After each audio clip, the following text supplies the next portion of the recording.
సుమారు 1100 మంది పైచిలకు జర్నలిస్టులు ఉన్నారు. ఆ రోజు కేసీఆర్ గారు పరిష్కరించిండా? మళ్ళీ కొత్త జర్నలిస్టులు కూడా ముచ్చరలు అట్లా వాళ్ళకు కూడా మేము అవకాశం కల్పిస్తామని చెప్పారు. వారు చేసిన వ్యాఖ్యలలో కొన్ని ఇబ్బంది పెట్టే విధంగా చెప్పండి.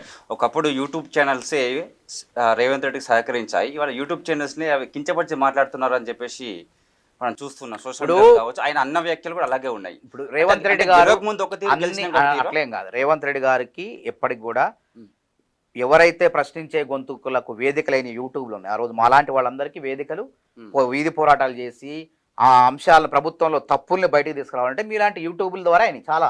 అయితే ఈసారి ఎట్లా తయారైన కొన్ని యూట్యూబ్లు ఎట్లయినాయి అంటే, ప్రతిపక్షం కాంగ్రెస్ పార్టీ మిమ్మల్ని ఏం మాట్లాడలే, మేమేదో అన్యాయం జరిగింది ప్రజలకు తప్పు, ప్రజలకు బీఆర్ఎస్ ప్రభుత్వం తప్పు చేస్తుందని చెప్పి మేము కొట్లాడుతుంటే మీరు స్వచ్ఛందంగా వచ్చి ఆ సమస్యను ప్రజలందరికీ చూపించారు.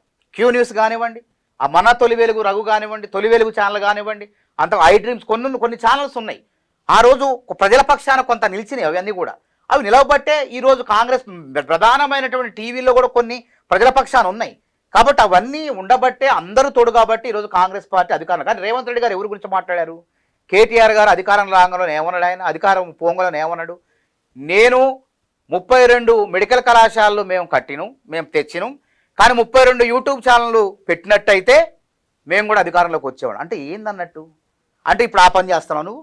32 యూట్యూబ్ ఛానళ్ళు పెట్టుకున్నట్టే కదా. అప్పటికే బీఆర్ఎస్ అధికారంలోకి వచ్చిన తొలినాళ్లలో TV9, Mojo TV, ABN Andhra Jyothi, అసలు తెలంగాణలో ప్రసారాలు లేకుండా చేశారు. ఏబిఎన్ ఆంధ్రజ్యోతి, TV9, అదేవిధంగా మోజో టీవీ సక్రమంగా అసలు ప్రజల యొక్క గొంతుగా, ప్రజలు ఎక్కడ అన్యాయం జరిగినా అక్కడ మోజో టీవీ ఉంటే ఆ టీవీ కూడా మరి కొనుగోలు చేసి అసలు అక్కడ జర్నలిస్ట్ అందరం కూడా రోడ్డు మీద పడేశారు. అంటే కావాలని ప్రతిపక్షం లేకుండా ప్రజలు ప్రశ్నించే గొంతుకులకు వేదికలు, మీడియా లాంటి యూట్యూబ్ లాంటి మీడియాలు, శాటిలైట్ ఛానల్ లేకుండా బెదిరించే ప్రయత్నం చేశారు వాళ్ళు. మేము చేసినవా అంటే ఇప్పుడు ఏం చేశారంటే, ఇది స్వచ్ఛందంగా మీరంతా కాంగ్రెస్ పార్టీకి సహకరిస్తే కాంగ్రెస్ పార్టీ అధికారం. కానీ రేవంత్ రెడ్డి గారు ఎవరిని దృష్టిలో పెట్టుకున్నాడు? కేటీఆర్.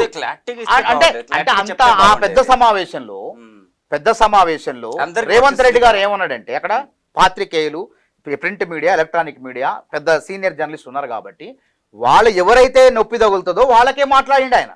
మీలాంటి ఇప్పుడు ఈ రోజు మీరు ప్రజల తరపునే ఉన్నారు, అది కాంగ్రెస్ అధికారంలో వచ్చిన సమస్యలు ఏముంటే ప్రభుత్వం దృష్టి తీసుకుపోతూనే ఉన్నారు మీదైనటువంటి శైలిలో.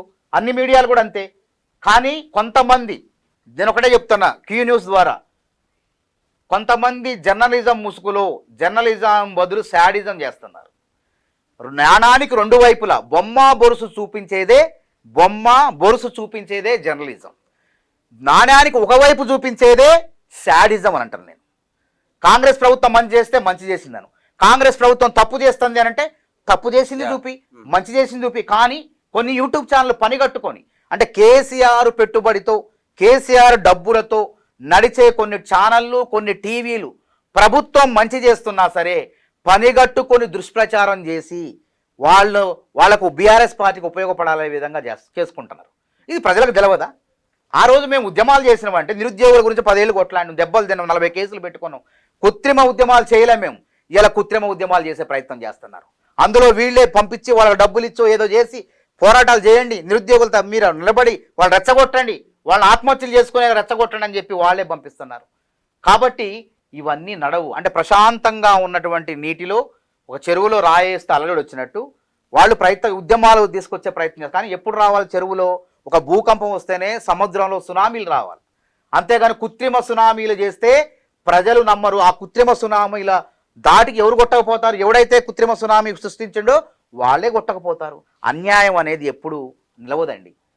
చివరికి గెలిచేది సత్యమే. మేము సత్యప్రదంగా ఇవాళ అవినీతి లేకుండా సంక్షేమ పథకాలన్నీ కూడా కొనసాగించుకుంటూ పోతున్నాం. అందుకే ఏ ఎత్తి చూపడానికి ఏ అంశాలు లేక ఇవాళ ఈ విధంగా మాట్లాడుతున్నా. క్యూ న్యూస్ ఛానల్లో పనిచేయటకు అనుభవం గల సీనియర్ వీడియో ఎడిటర్స్ కావాలను సంప్రదించవలసిన నెంబర్ 8688926084. qnewsads@gmail.com ను సంప్రదించండి. లైక్ చేయండి.